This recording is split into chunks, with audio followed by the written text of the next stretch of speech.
One day a stranger came with an offer. I will give you, blacksmith, a bag full of gold coins for a special task. On one condition, never talk to anyone about it. The blacksmith agreed. The stranger gave him a huge slab of gold and asked him to make a horseshoe with that gold. Then they went into high mountains and deep into a cave. The blacksmith could not believe his eyes.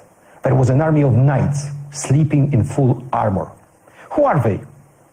The stranger replied, those warriors had been in deep sleep for hundreds of years. They will only wake up if it is time to fight a real great battle for the country. The stranger told the blacksmith to change the horseshoe of one of the horses. When the job was done, he paid what was promised. The blacksmith went back to his shop and, of course, he was not able to keep his word. He told his wife and friends, and then his bag full of gold coins turned into sand. The blacksmith tried to return to that cave, but he was never able to find it again. That simple and banal story has some morals that I find quite relevant for the Transatlantic Alliance today. First, military preparedness is not a luxury we can live without. We need to be ready for any eventuality. Whether we talk about military expenditure in European countries or American soldiers stationed in Europe, we need every single euro cent and every single pair of military boots on the ground, even if the prospect of open military conflict is distant. Second, in relations across the pond, we need to keep our promises. Hold on to the goodwill established between allies after 1945. Trade, non-proliferation, regulation of a digital sphere, relations with China and Russia, peace in the Middle East. We all need a common strategy for these issues, for the whole Transatlantic Alliance, unless we want to be outvoted and outpaced by the outside world. It is as simple as that. The legend of the sleeping knights is just a legend, a fictitious account. Do we really want the alliance of liberal democracies turned into a legend, a fiction, invented story as well?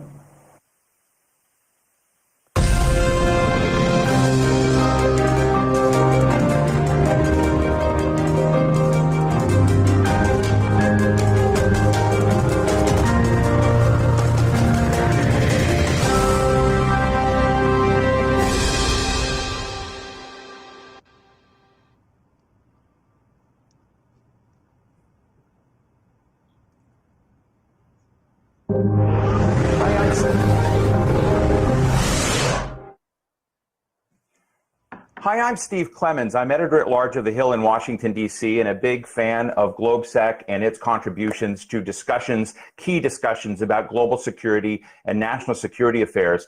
Today, our job is to talk about strengthening transatlantic cooperation in times of upheaval.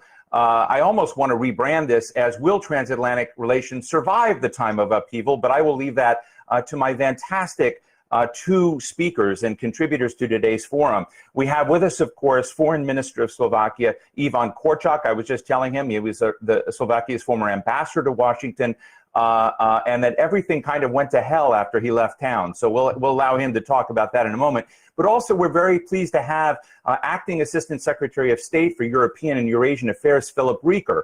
I've asked them both to start giving a quick snapshot of the strategic map as they see it. But I want to add one dimple to that. I want to ask them, if they were doing the same discussion 1 year ago, what has dramatically shifted? So let me start with Foreign Minister Korčok. Yeah, thank you, dear Steve, Ambassador Rieker, dear Phil. I'm so pleased to see you because I've been so intensively in touch with you while in Washington just 5 or 6 months ago, where I had no idea that my stay will be over so soon back then. So I didn't make it just to meet you in person before I left.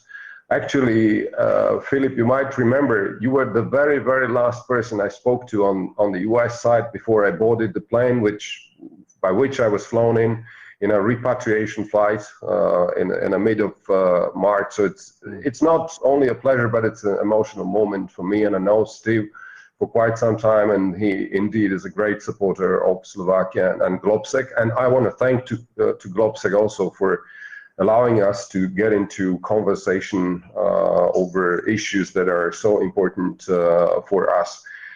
It's very flattering, Steve, when you say that everything went to hell after I left, but I do not agree with you, because everything went to hell everywhere when I left, not only in Slovakia, in the United States, in Europe, but globally.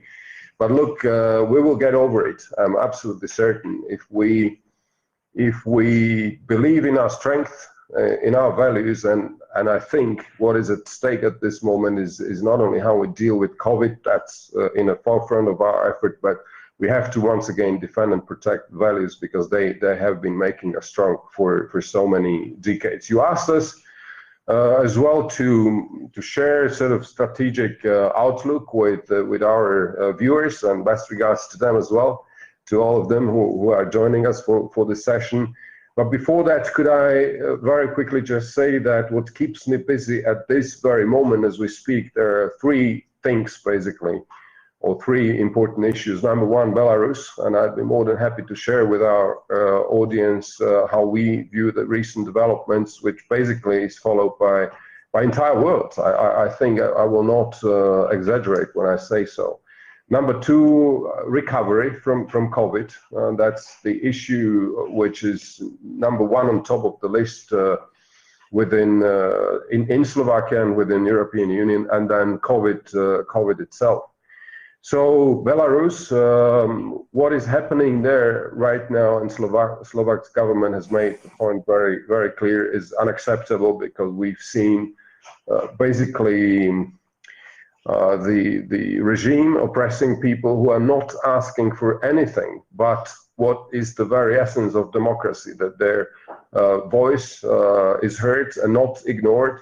We've seen manipulated and falsified elections, and this is unacceptable, and therefore our position is clear and strengthened by a unified position of 27 member states, that we do not recognize the outcome of these elections.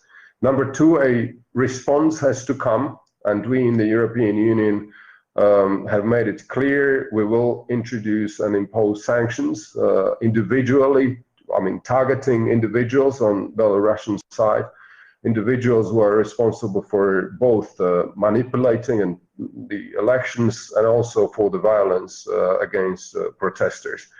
And number three, we want to mobilize support for the civic society in Belarus, so that we in Slovakia decided, for example, that we will invite students that can complete or start their studies in Slovakia. Many of them have lost basically their places in a school. So it's a response, it's a clear position that we are having vis-a-vis Belarus, and it's this support that we want to provide to people in Belarus. Two, and I will wrap up that point on Belarus. If there is an interest, I can say more. Slovakia is part of Troika of OECD. We had the chairmanship last year. Now we are together, member of so-called Troika, together with the current chairmanship, which is Albania, and the incoming presidency, which is Sweden. I do see a role for OECD, basically with the view to do our utmost through an inclusive organization, which is OECD, to stop escalation in Belarus, to protect people, but above all to start a dialogue between regime and the civic society and political representatives of Belarusians. So I'm absolutely ready to actively be engaged in that process. Number two, EU and recovery. I don't want to take in my intro too much of my time. Right. This is the issue number one in Europe. We need to recover because the impact is severe on all economies in the world, including in Slovakia. But we see it in addition to what we want achieve, recovering economy, also modernize our society. And COVID still keeps us busy in Slovakia. We've been doing extremely well compared to other nations struggling with the virus. But now, obviously, we have entered a second wave. So as I speak right now, we are introducing restrictive measures to protect our people. I don't know, Steve, whether after those 3 points, which, as I said, keep us busy in Slovakia, but I'm certain in the United States as well, should I immediately start with the strategic outlook, or should I pass on to Philip so that why don't we check in with Ambassador Rieker, and we'll come back and we can go back and forth, if that's okay with you. Philip, give us your map and your priorities right now. What's burning on your desk? Well, thanks, Stephen, and Ivan, great to see you too. Hello to everyone at GlobeSec. Wish we were together in Bratislava, or even better, in the Tatras. But it's terrific that we've all learned to use these platforms and the technology to maintain this kind of dialogue, particularly important in the transatlantic relationship. And of course, that's what I focus on, is our relationship with 50 countries that the Bureau of European Affairs focuses on, our 79 diplomatic posts abroad, our travel and engagement, which is starting up again slowly, but COVID being the big focus. That's the biggest difference, of course, between now and a year ago. We've all had to adjust to the pandemic, and we're looking at recovery. The most important part of that is going to be doing that together with a transatlantic economic and investment relationship in the trillions of dollars.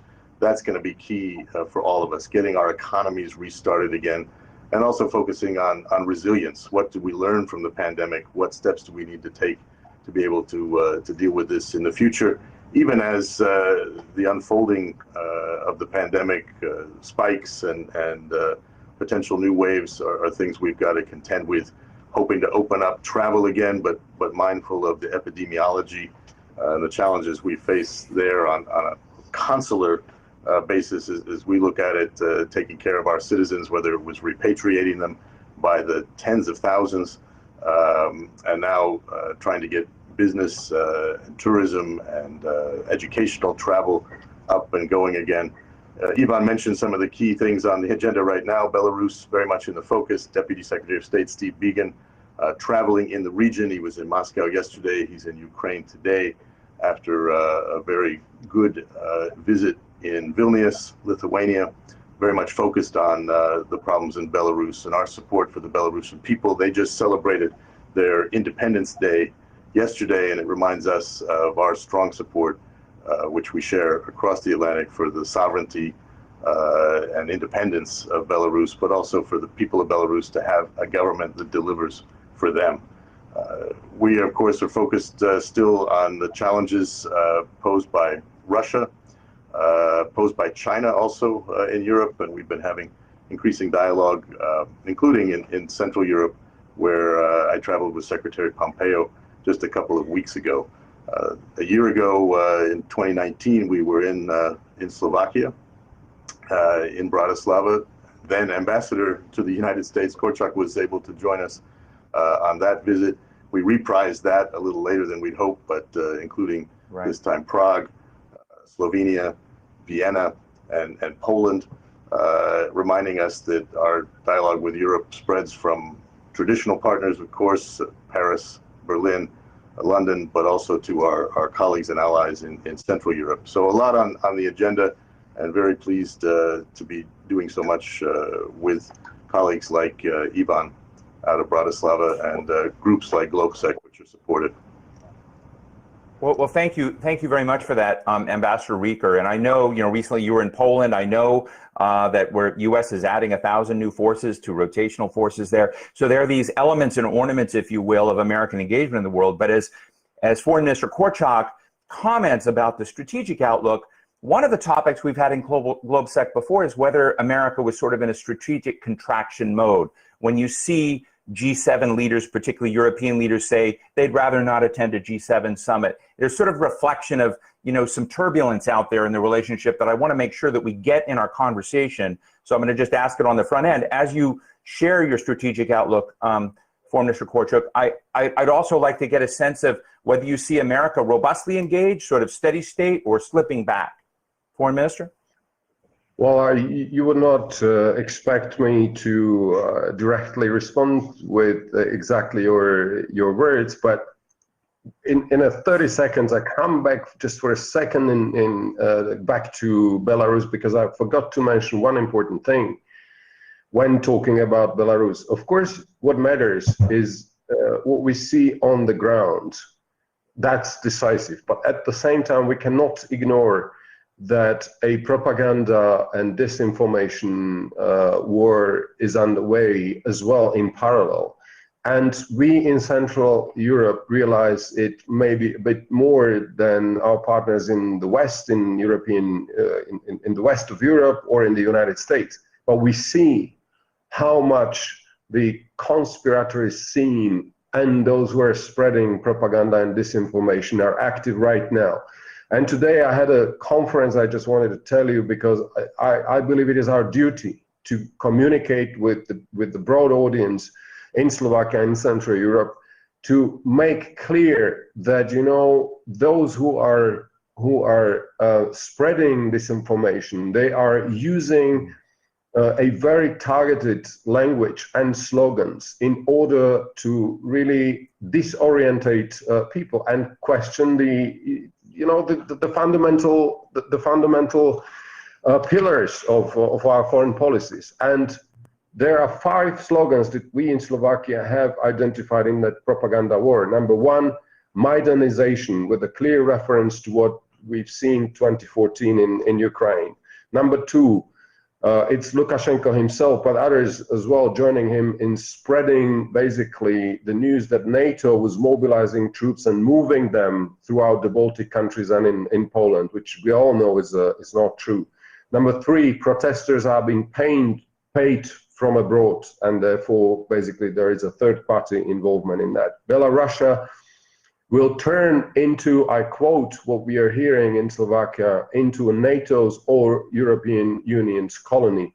And number 5, the 5th slogan with which the propaganda is working, that protesters are using fascist symbols, because we see really the white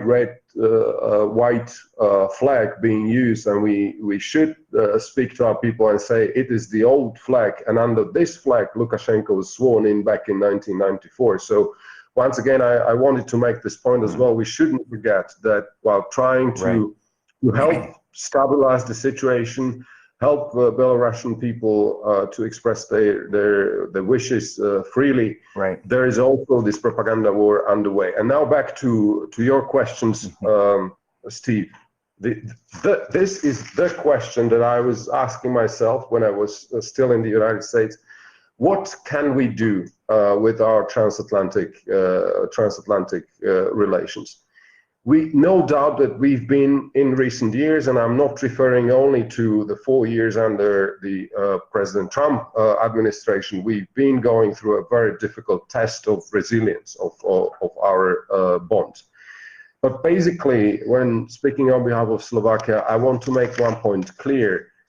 Strong transatlantic relation, this bond, is the very essence of a foreign policy doctrine in Slovakia. We see no alternative to it, because it is based on how we experience transatlantic relationship and bond, and the role the United States has played since we regained freedom in 1989.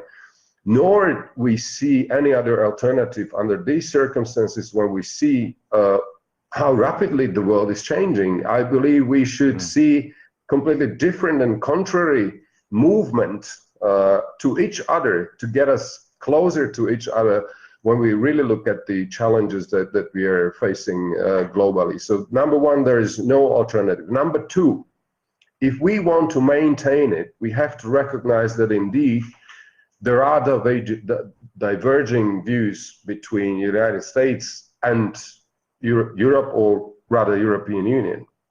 You can see it when it comes to how we deal with such phenomena like climate change. You can see it when it took us a bit more time in Europe to recognize what rise of China will mean globally, what kind of phenomenon China represents with its growing power.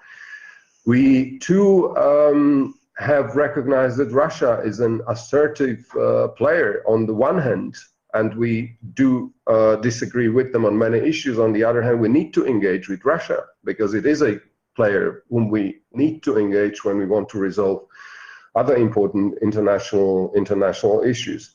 Technological progress. It took us again a while in Europe, I recognize, to recognize what, for example, introduction of 5G would mean when it comes to, the level of dependence on this technology and how to make sure that it will not represent a threat to our security. Conflicts, the protracted conflicts globally, be it in Middle East or elsewhere in the southern periphery of European Union. We have clear position on that, but we have to recognize that there are countries like Russia and others, and we have to engage with them. And last but not least, when talking about transatlantic tensions, I would put it directly in with this word, the relationship between the United States and Europe. It is a subject of my concern because when I was, and that's, I mean, it's obvious, it's public, that my concern when I was still in the United States was that on the US side, we very often have heard that the EU is not maybe its closest partner, but rather its opponent. Sometimes we have heard, let's say, the description of European Union that we are rival, that we are an enemy. I want to make clear transatlantic relationship can only be improved if we improve substantially a relationship between the United States and Europe. What should happen in order to make sure that the relationship will be maintained? Dear Steve and Philip, I believe we are desperately lacking what I call a strategic dialogue being established between European Union and the United States. No doubt that this strategic dialogue is taking place permanently and constantly within NATO, but there are many issues that can only be dealt with and addressed between the United States and European Union. Take, for example, trade. This was a very hot irritant in our relationship that can only be dealt with when we sit down and discuss this issue between the United States and European Union. Two, I believe, Phil, and this is my invitation, why don't we establish something like a regular, at least twice a year, a meeting between a Secretary of State and us European ministers. It shouldn't be, just on ad hoc basis when Secretary of State from time to time is spending his layover time when he's flying somewhere. I believe we should have the framework that we are having, at least within NATO. I believe it would help. Otherwise, I think a sort of strategic decoupling could continue, because I don't think when we discuss intensively, at length, in details, in depth, issues of strategic importance, we will better understand each other. We will better understand what is the US position to Iran. We will better understand why the United States has taken position on climate change, why unilateral decisions are sometimes, better option for the US than multilateral options that we are seeking. So that's my point. Well, let me jump in, and as Ambassador Rieker shares his strategic map, let me ask him if he wants to add another inbox and outbox on his desk, and would you respond to the minister's call for a more structured and more ever-present, ongoing strategic dialogue of the foreign ministers of Europe with the United States? So, Ambassador Rieker? Steve, it's a question that comes up a lot, as you know, in discussions here in the think tank community. We have a very active dialogue with Europe. How do you define Europe is always the challenge. There's the European Union, the Commission, the Council. Right now, the Germans have the presidency of that. We've been working with Germany on a number of issues that they've taken great leadership on, from the Eastern Mediterranean to Belarus. And we just have a very active agenda that's been challenged by COVID, and yet we've continued to have that kind of engagement. You know, Secretary Pompeo participated at a meeting of the FAC, the Foreign Affairs Council, with all 27 EU foreign ministers virtually. We've been trying to schedule that in person. COVID made that and travel difficult, but we did that virtually. We've talked about trying to do that again.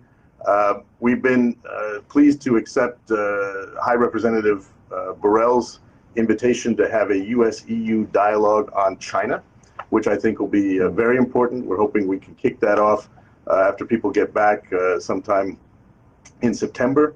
And that'll be an ongoing thing. These aren't one-offs. These are things where we have lots of things to talk about. We share so much in terms of the trade and investment agenda, in terms of security.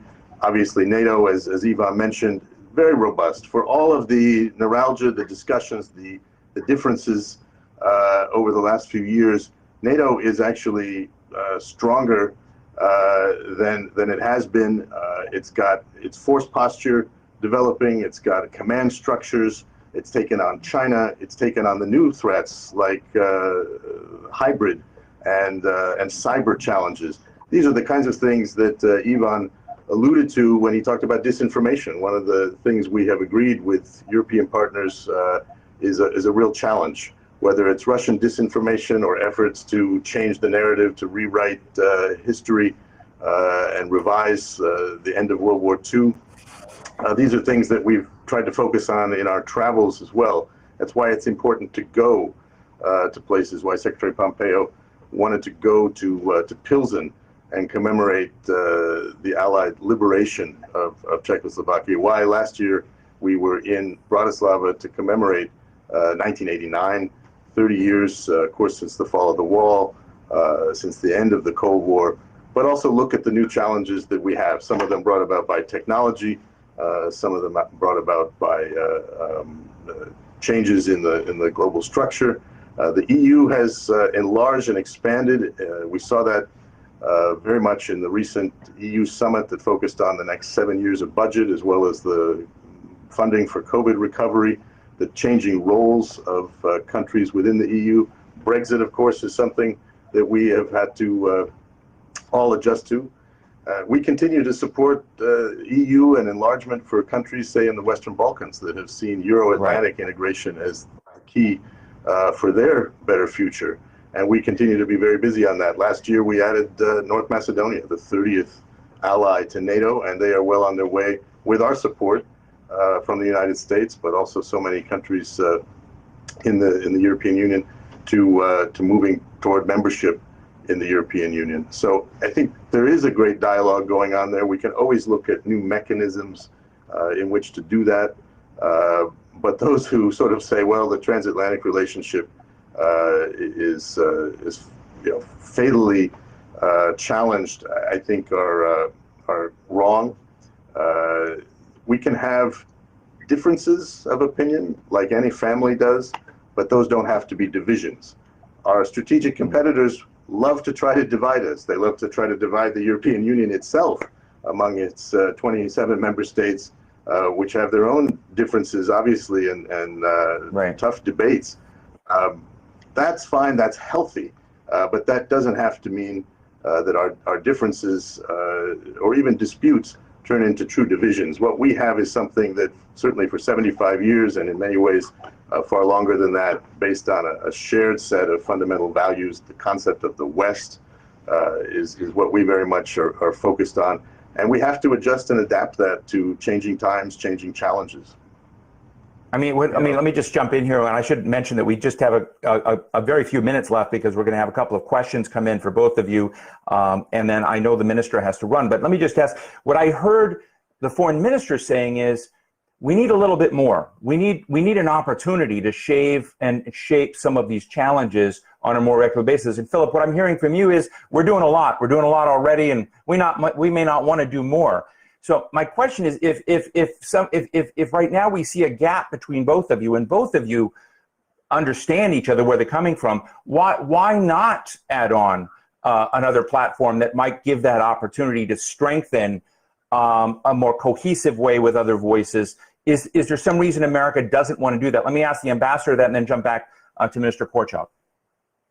No, absolutely. Very, very precisely formulated question. And I've been making my notes while Philip was speaking. Number one, I have to tell how much I agree with him when he said that NATO has done a lot recently. I entirely agree that NATO is now better off than it was a few years ago. For example, this rebalancing, which is a very complex issue, but in Europe, I dare say, and I can say it on the record and publicly, there is no question, no hesitation anymore present that we have to spend more money if we want to still rely on collective defense, which is guaranteed through Article 5. It's not a controversial issue anymore, and that happened in recent years, and that happened also because of the high pressure, if you want, which we were exposed to from Washington. So no doubt about it, force posture within NATO, a clear U.S. support, which I want to appreciate, for strengthening collective defense as a response to aggression by Russia in Ukraine. I mean, no doubt about that. So I agree, transatlantic relationship is challenged, but it's not fatally, so to say, damaged. Not at all. Philip is also right, by the way, because I've been serving in the European Union as ambassador for 6 years. So I can tell you we are so complicated, and therefore Philip is right when he asks, but to whom should we speak? Because you have Commission, you have Council, you have European Parliament. What I'm calling for, Philip, is that we establish a really regular and strategic dialogue on the political level, and here I mean Secretary of State of the United States regularly meeting with us, ministers of foreign affairs, because I believe, and we've seen that recently, 2 months ago, or when was it, when we had a chance to meet with Secretary Pompeo, it makes sense. Really, to engage in that open dialogue, and I know that there is readiness in Washington for that. Otherwise, we either stick together or our strategic competitors will be pleased, and we must prevent that with all means that we're having. Let me ask Ambassador Rieker to jump in and respond, and then I think we're going to bring a question in. Ambassador Rieker? Great. No, I think Ivan is absolutely on the right track. The kinds of engagements and dialogues we have, sometimes you do have to break things down. So a dialogue on China, I think, is very well called for. We're moving ahead with that. And as I said, that's something that is not a one-off iteration. There's a lot of things to talk about there. What have we learned in terms of the COVID crisis and recovery from that? What about reciprocity? Things like the 5G issues and dealing with new technologies, those have gotten a lot of attention. The fundamental issue there is simply what we've learned and realized we were late to the game in terms of some of the threats and challenges from China in that sector, and wanting to share that with our friends and allies and help them understand what we all need to be aware of in terms of Chinese activities. We have lots of avenues for that kind of broad dialogue. We have, in case nobody's noticed, an election coming up in the United States in a few weeks. And however that turns out, we will have, after January, either a second Trump administration or a Biden administration. And those are then the next steps we'll have to take in moving with that. We have a full calendar of engagements. As I said, the Secretary was just in Europe. I expect he'll be there again before long. The Deputy Secretary is there. And I was just on the phone yesterday with counterparts from the EU. So we have the phone number, or phone numbers might be the better way to put it. Lots of contacts, and one of the ones I appreciate the most is the Foreign Minister of Slovakia, Ivan Korchak. Right. So, Ambassador, what I'm hearing from you is we're not going to do this right now. We'll think about it, right?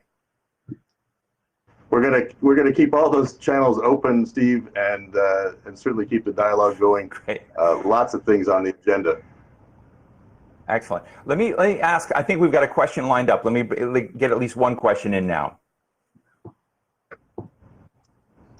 Yes, hi, it's Steve Erlanger. I'm with the New York Hey, Stephen. Times. Great. Good to see How are you. you? Good to see you too. I have a question for Ambassador Rieker. In 1996, Phil, which was one of the last times Greece and Turkey nearly went to war, Richard Holbrooke came rushing in to try to de-escalate. What, may I ask, is the United States doing now to try to de-escalate the situation in the Eastern Mediterranean? Or is it just happy to let Germany take the lead? Thank you. Great question, Stephen, and great to see you. I'm going to ask both of you, because Turkey is a NATO member, you're allied, and how are we going to handle Turkey? Ambassador Rieker? No, it's a great question, Steve. Great to see you too, even at this distance.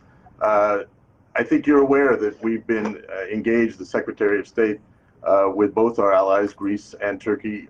When he was traveling in Central Europe, he met with the Greek Foreign Minister, Dendias, in Vienna. A couple days later with the Turkish Foreign Minister. Our ambassadors in both countries are very engaged. You mentioned the Germans. They have been playing an important role in their, not only as Germany, of course, an ally in NATO with both of those countries, but also as president in their presidency of the European Union this semester.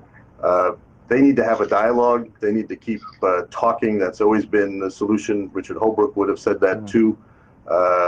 He knew well the importance of diplomacy and engagement. I think a lot of that, as we're learning, like in forums like this, can take place perhaps less in the public eye and with major trips or travel, but the conversations and urging both sides to be careful in what they do, what they say, to remember the importance of our alliance, and that they do have channels for communication. I think both countries, right, Egypt and Greece and Turkey, know that, and the Mediterranean is a tough place. It's got a long and complicated history, but we're continuing to work on that.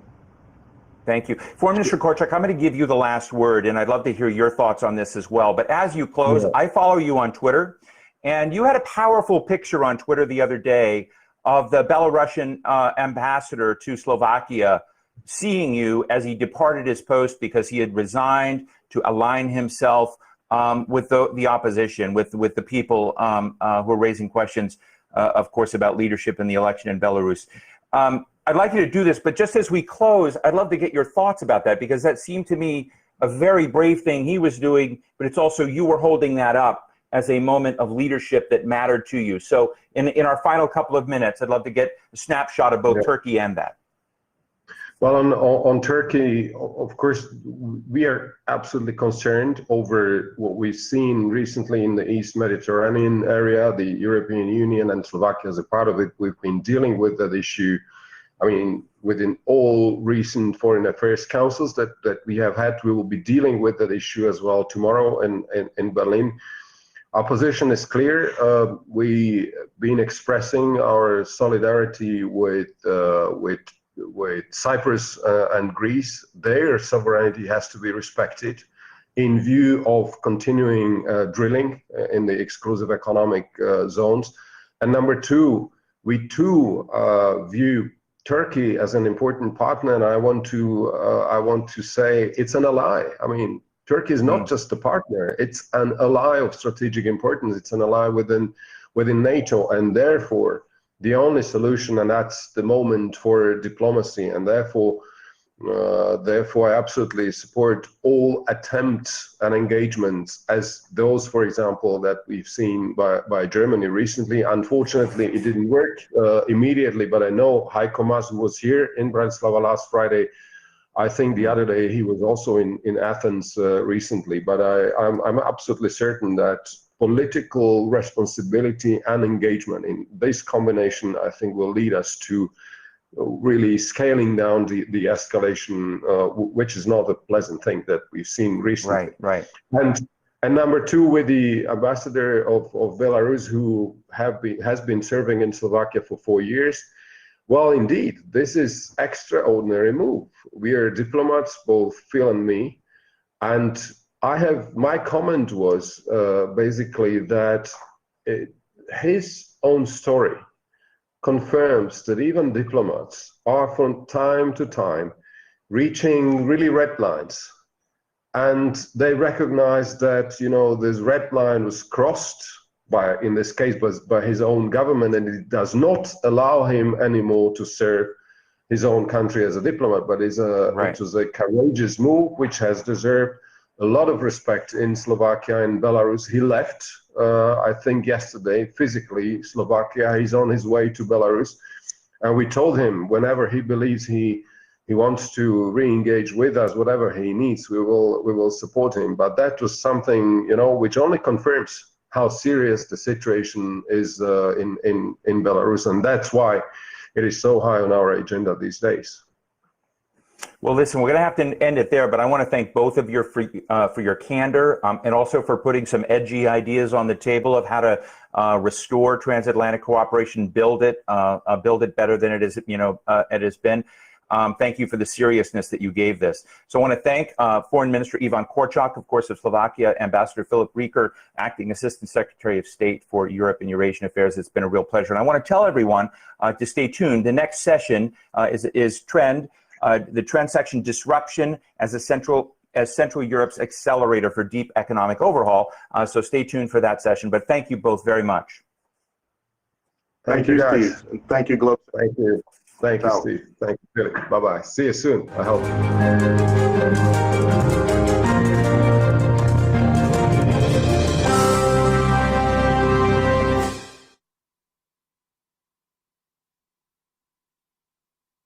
Well, I think that from what I have seen, GlobeSec has convened a very impressive group of people that are subject matter experts on our most pressing